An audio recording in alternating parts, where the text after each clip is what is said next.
Noah stood in the dim glow of the vast observation chamber, his breath shallow and his arms wrapped around himself for comfort. Beyond the glass of that chamber, Earth loomed in the void, silent, wounded, abandoned. The last remnants of humanity had left their cradle behind, not in triumph, but out of necessity. He wasn't alone. Around him, 500 souls gathered in reverent silence, their faces reflecting the ghostly blue of their homeworld for the final time. Their vessel, Rho Cassiopeiae, named after the distant star that would one day cradle their descendants, drifted slowly away from the planet that had birthed them. It was a sight no human in that spaceship would ever witness again, not in a lifetime, nor in hundreds of years. The date was seared into Noah's mind, May 25, 2276. It was more than just a marker in time. It was an epitaph. Exactly 2 centuries ago, on this very day, the remaining leaders of a humanity facing extinction confronted an undeniable truth. Earth, ravaged by forces mankind had unleashed that become beyond their control, could no longer sustain them. For mankind's survival meant exodus. Almost everyone else had already left.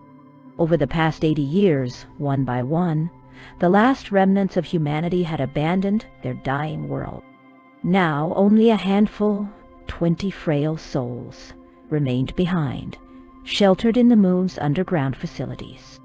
Too old to endure the rigors of interstellar travel, they had chosen to spend their final days watching over what little remained. But their fate was sealed. The event that had driven mankind to the brink, the singularity, the great filter, would probably soon erase them as well, leaving behind only silence. Noah stood in the observation chamber, his heart heavy as he watched Earth shrink against the endless black. His ship, Rho Cassiopeiae, was the last to depart. The other 9 generational vessels, humanity's final gamble against extinction, had already vanished into the void, accelerating toward their distant destinations. Each was bound for an uncertain future, their journeys spanning hundreds of years. Rho Cassiopeiae had the longest path to travel, 8,200 light-years to an uncharted world orbiting a distant star. The ship was just beginning the process of acceleration, a year-long endeavor that would eventually bring them to 99% the speed of light. In mere minutes, Earth would be nothing more than a faint speck against the backdrop of space. Everyone in the chamber knew it. No one wanted to look away. This was the last moment they would ever see their homeworld, the last moment to say goodbye.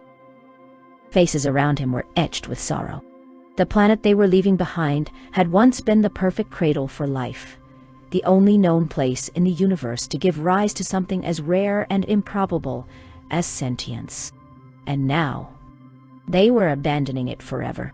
Though they had all known this day would come, had prepared for it across generations, the finality of it was unbearable. Some broke down in tears, their silent sobs lost in the vast emptiness of space. They had always known their future would be uncertain. But now, staring at the vanishing Earth, the reality hit them harder than any preparation ever could. The best-case scenario was a harsh and unforgiving existence. The worst was oblivion. No one currently alive on Rho Cassiopeiae would ever set foot on solid ground again. No one would feel the warmth of a sunlit breeze, the crunch of soil beneath their feet, or the simple joy of wandering aimlessly through a boundless landscape. Their world was now confined to metal corridors and artificial light, a prison of necessity that would persist for hundreds of years. Noah felt something inside him fracture, something that no amount of preparation could have prevented. He had spent his entire life bracing for this moment, but no simulation, no thought experiment, no mental conditioning could shield him from the weight of reality when it finally arrived. The ship shuddered as its engines continued their gradual acceleration. One by one, the crew began to disperse, reluctant but resigned, leaving behind the sight of their lost world. Some lingered, unwilling to face what awaited them in the years ahead. But eventually, even they turned away. Noah exhaled slowly and forced himself to move. He had a job to do, one of the most vital responsibilities on the ship. He oversaw the hydroponic growth systems, the cornerstone of their entire food supply and breathable air production.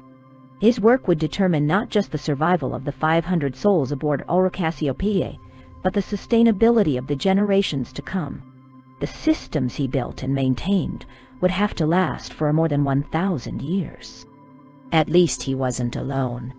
Through instant communication, he and his fellow specialists aboard the other generational ships would work together, sharing knowledge, supporting one another, keeping humanity's fragile hope alive. They were scattered across the void, each vessel an isolated island in an endless ocean. But they were not completely severed. They were connected by an invisible thread, a quantum signal that defied the laws of traditional physics, binding them together in the face of the unknown. And so, with one final glance at the fading dot that had once been Earth, Noah turned and walked toward the heart of the ship, toward his duty, toward the future.